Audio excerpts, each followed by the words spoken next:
الحمد لله وحده وكفى والصلاة والسلام على من لا نبي بعده أما بعد فأعوذ بالله من الشيطان الرجيم بسم الله الرحمن الرحيم الذين يؤمنون بالغيب ويقيمون الصلاة ومما رزقناهم ينفقون۔ محترم سامعین و ناظرین، السلام علیکم ورحمۃ اللہ وبرکاتہ۔ کل ہم نے پڑھا تھا الذین، جو لوگ یؤمنون ایمان لاتے ہیں بالغیب، غیب پر۔ آج کا ہمارا سبق ہے ویقیمون الصلاۃ، اور وہ لوگ جو قائم کرتے ہیں نماز، ومما رزقناہم، اور جو ہم نے انہیں عطا کیا ہے، ينفقون، وہ اللہ کے راستے میں خرچ کرتے ہیں۔ یعنی وہ لوگ، یہ متقین لوگوں کے صفات بیان ہو رہے ہیں کہ متقی لوگ وہ ہیں۔ پہلا صفت ان کا کل بیان ہوا ہے کہ الذین یؤمنون بالغیب، وہ لوگ جو ایمان لاتے ہیں غیب پر۔ دوسرا صفت متقی لوگوں کا ہے ویقیمون الصلاۃ، جو نماز قائم کرتے ہیں۔ اور تیسری صفت متقین لوگوں کا ہے وَمِمَّا رَزَقْنَاهُمْ يُنْفِقُونَ، اور جو ہم نے انہیں عطا کیا ہے اس میں سے خرچ کرتے ہیں۔ تو آج ہم پڑھیں گے وَيُقِيمُونَ الصَّلَاةَ، وہ لوگ جو نماز کو قائم کرتے ہیں۔ تھوڑا سا ہم اس کی وضاحت کرتے ہیں کہ نماز قائم کرنے سے کیا مراد ہے۔ سب سے پہلے ہمیں یہ پتہ ہونا چاہیے کہ نماز فرض کب ہوئی۔ نماز مسلمانوں کے اوپر، امت محمدیہ صلی اللہ علیہ وسلم کے اوپر 5 وقت نماز کی فرضیت معراج کے موقع پر ہوئی۔ جب نبی علیہ السلام اللہ کے ملاقات کے لیے معراج پہ گئے تو معراج کے موقع پر نبی علیہ السلام کو تحفے میں نماز دی گئی اور مسلمانوں کے اوپر نماز فرض ہو گئی۔ لیکن واقعہ معراج کی تعین میں مورخین کا اختلاف ہے۔ بعض حضرات کا قول ہے کہ معراج کا واقعہ ربیع الاول کے مہینے میں پیش آیا، اور بعض حضرات فرماتے ہیں کہ نہیں جی، واقعہ معراج ربیع الثانی کے مہینے میں پیش آیا۔ لیکن معتمد قول یہ ہے کہ واقعہ معراج ہجرت سے 1 سال پہلے رجب کے مہینے میں پیش آیا، اور دن کے متعلق مشہور ہے کہ 27 تاریخ کو رونما ہوا۔ لیکن محققین کے نزدیک 27 تاریخ کی تعین بھی درست نہیں۔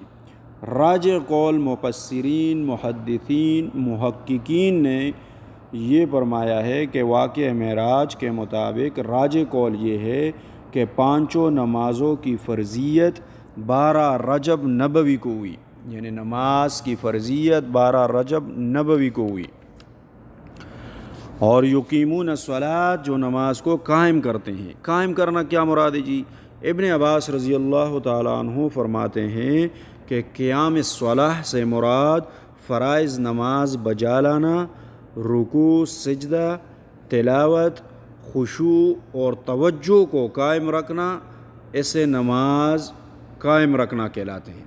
یعنی جو نماز فرائض نماز اپنے وقتوں پر بجا لانا، رکوع اور سجدہ اچھے طریقے سے کرنا، اور تلاوت یا قرات قرآن پاک کا نماز کے اندر خشوع اور وضو اور توجہ کو قائم رکھنا قیام الصلاۃ کہلاتا ہے۔ اسی طرح حضرت قتادہ رحمہ اللہ فرماتے ہیں کہ وقتوں کا خیال رکھنا، وضو اچھی طرح کرنا، رکوع اور سجدے میں اچھی طرح سکون کرنا، یہ اقامت الصلاۃ ہے۔ یعنی اقامت الصلاۃ سے مراد یہ ہوا کہ وقت کی نگہبانی کرنا، مکمل طہارت حاصل کرنا، رکوع اور سجدہ پورا کرنا، تلاوت اچھی طرح کرنا، التحیات اور درود پڑھنا، یہ سب اقامت الصلاۃ میں شامل ہے۔ سنن ابن داود میں ایک روایت ہے کہ جب نبی علیہ السلام کا ارشاد مبارک ہے کہ جب بچہ 7 سال کا ہو جائے تو اسے نماز کا کہو، نماز کا بتاؤ کہ بیٹا نماز پڑھو۔ لیکن جب بچہ 10 سال کا ہو جائے تو نبی علیہ السلام کی روایت کا مفہوم یہ ہے کہ جب بچہ 10 سال کا ہو جائے تو اس کے اوپر سختی کرو، اگر نماز نہیں پڑھتا تو اس کے اوپر سختی کرو، اس کو سزا دو، اور ساتھ ہی فرماتے کہ جب بچہ 10 سال کا ہو تو اس کے بستر بھی جدا جدا کر دو۔ اسی طرح صحیحین میں بخاری شریف میں روایت ہے عبداللہ ابن مسعود رضی اللہ تعالیٰ عنہ کا کہ نبی علیہ الصلوۃ والسلام سے پوچھا گیا کہ بہتر عمل اللہ کی بارگاہ میں کون سا ہے؟ تو نبی علیہ الصلوۃ والسلام نے فرمایا کہ بہتر عمل اللہ کی بارگاہ میں اپنی وقت پر نماز پڑھنا ہے۔ پھر پوچھا گیا نماز پڑھنے کے بعد بہتر عمل کون سا ہے؟ تو نبی کریم صلی اللہ علیہ وسلم نے فرمایا کہ والدین کے ساتھ نیک معاملہ رکھنا بہتر عمل ہے۔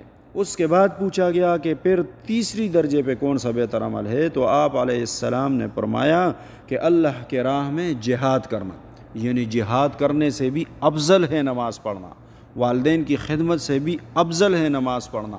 ایمان کے بعد نماز کا سب سے بڑا اور سب سے اونچا مقام ہے، سب سے بہترین عمل نماز کا پڑھنا ہے۔ وَيُقِيمُونَ الصَّلَاةَ میں ہم نے پڑھ لیا کہ جو نماز کو قائم کرتے ہیں، نماز قائم کرنے سے مراد نماز اپنی وقت پہ پڑھنا، نماز کے لیے مکمل طہارت یعنی پاکی حاصل کرنا، اور نماز کے رکوع، نماز کے سجود، نماز کے اتحیات، نماز کے درود شریف، نماز کے اندر قرات، یہ تسلی اور سکون کے ساتھ پڑھنا۔ وَيُقِيمُونَ الصَّلَاةَ سے مراد یہ ہے۔ آگے دوسرا جملہ ہے ہمارا آج کے سبق کا، وَمِمَّا رَزَقْنَاهُمْ يُنْفِقُونَ، اور جو ہم نے انہیں دیا ہے وہ اللہ کے راہ میں خرچ کرتے ہیں۔ اس آیات کے بارے میں بھی مفسرین کے بہت سے اقوال ہے اور صحابہ کرام کے بھی اقوال مختلف ہے۔ ابن عباس رضی اللہ تعالیٰ عنہ فرماتے ہیں کہ اس آیات سے مراد زکوٰۃ ادا کرنا ہے، یعنی جو اللہ کے راستے میں زکوٰۃ ادا کرتے ہیں۔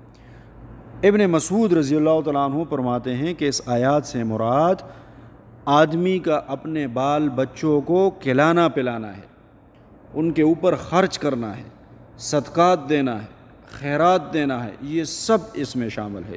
حضرت ضحاک رحمہ اللہ فرماتے ہیں کہ زکوٰۃ کے بارے میں قرآن کے اندر جو سورہ توبہ کے اندر 7 آیتیں نازل ہوئی ہے، ان کے نازل ہونے سے پہلے یہ حکم تھا کہ اپنے اپنے طاقت کے مطابق تھوڑا بہت جو میسر ہو وہ آپ اللہ کے راہ میں دیتے رہیں۔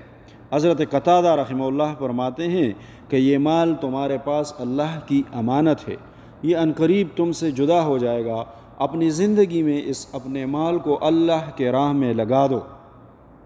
اسی طرح علامہ ابن جریر رحمہ اللہ فرماتے ہیں کہ اس آیات سے مراد صدقات، خیرات اور زکوٰۃ سب کچھ اس میں شامل ہے، یعنی وَمِمَّا رَزَقْنَاهُمْ يُنْفِقُونَ، جو ہم نے انہیں رزق دیا ہے وہ اللہ کے راستے میں خرچ کرتے ہیں۔ علامہ ابن جریر رحمہ اللہ فرماتے ہیں کہ اس سے مراد خیرات بھی ہے، صدقات بھی ہے اور اسی طرح زکوٰۃ بھی ہے۔ سارے چیزیں جو اللہ کے راہ میں مال خرچ کیا جائے وہ سارے اس میں شامل ہے۔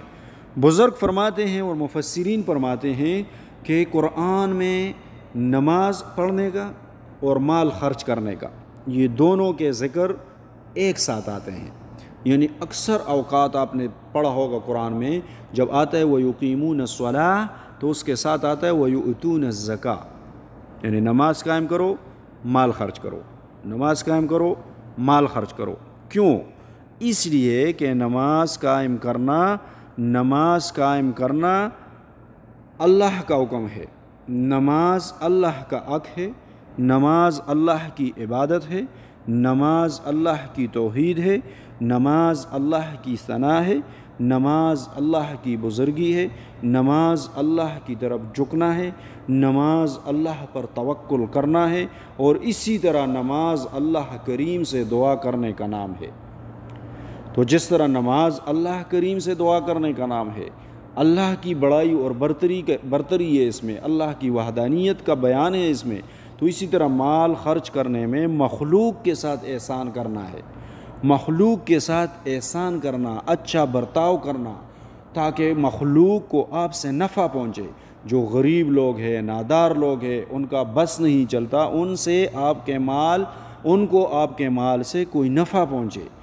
اس کے زیادہ حقدار کون ہے آپ کے مال کے؟ آپ کے مال کے سب سے زیادہ حقدار آپ کے اپنے اہل و عیال ہے، سب سے پہلے اپنے بیوی بچے، والدین، بہن بھائی، اس کے بعد ذوی القربہ رشتہ دار، اس کے بعد والیتامى یتیم، اس کے بعد والمساکین غریب، اس کے بعد وابن السبیل مسافر، سارے اس میں شامل ہیں۔ لیکن سب سے پہلے اقدار آپ کے مال کا وہ آپ کے اپنے اہل و عیال ہے، اپنے اہل و عیال کے بعد دوسرے رشتہ دار ہے، رشتہ داروں کے بعد دوسرے اجنبی لوگ ہیں، دور والے لوگ ہیں، ان کے اوپر آپ نے خرچ کرنا ہے۔ تو وَمِمَّا رَزَقْنَاهُمْ، جو ہم نے انہیں عطا کیا ہے، ينفقون، وہ اللہ کے راہ میں خرچ کرتے ہیں۔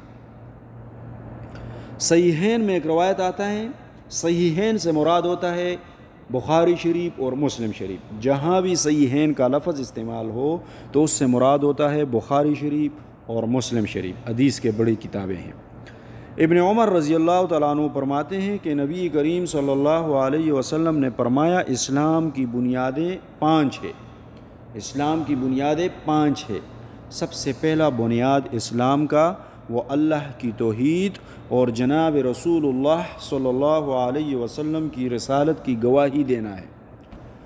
دوسرا ہے نماز قائم کرنا، تیسرا ہے زکوٰۃ دینا، چوتھا ہے رمضان کے روزے رکھنا، اور 5واں ہے بیت اللہ کا حج کرنا۔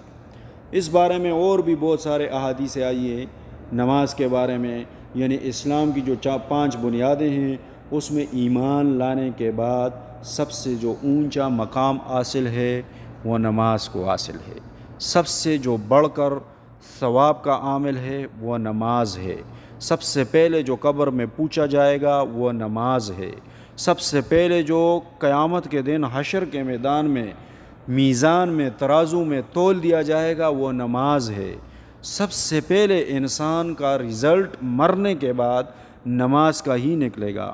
اگر اس کا نتیجہ نماز کا اچھا نکل آیا تو بزرگ فرماتے ہیں کہ امید قوی ہے اللہ سے کہ اس کے سارے اعمال کا نتیجہ اچھا نکل آئے گا۔ اور اگر بالفرض محال اللہ نہ کرے کسی انسان کی نماز کا نتیجہ مرنے کے بعد میزان کے وقت نماز کا نتیجہ خراب آیا تو اس کے سارے اعمال کا نتیجہ خراب آ جائے گا۔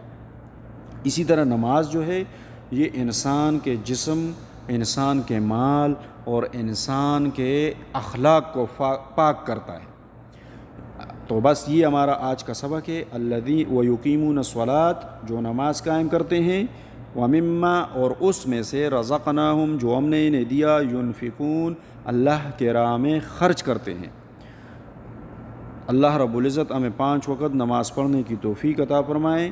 تمام دوستوں سے، بہن بھائیوں سے یہ درخواست ہے کہ میرا یہ چینل قرآن کو سمجھنے کے لیے جوائن کرے تاکہ آپ کو قرآن کی سمجھ آئے، اللہ رب العزت کی احکامات کی سمجھ آئے کہ اللہ رب العزت کا کیا ڈیمانڈ ہے ہم سے، اللہ رب العزت کا کیا حکم ہے ہمارے لیے۔ تو اس لیے جوائن کرے، خود بھی، دوستوں سے بھی، اپنے بچوں سے بھی جوائن کرائیں تاکہ انہیں بھی قرآن کی سمجھ عطا آئے۔ اللہ رب العزت ہمیں قرآن کی سمجھ عطا فرمائے اور اللہ رب العزت اللہ ہمیں عمل کرنے کی توفیق عطا فرمائے۔ آمین ثم آمین یا رب العالمین۔ والسلام علیکم ورحمۃ اللہ وبرکاتہ۔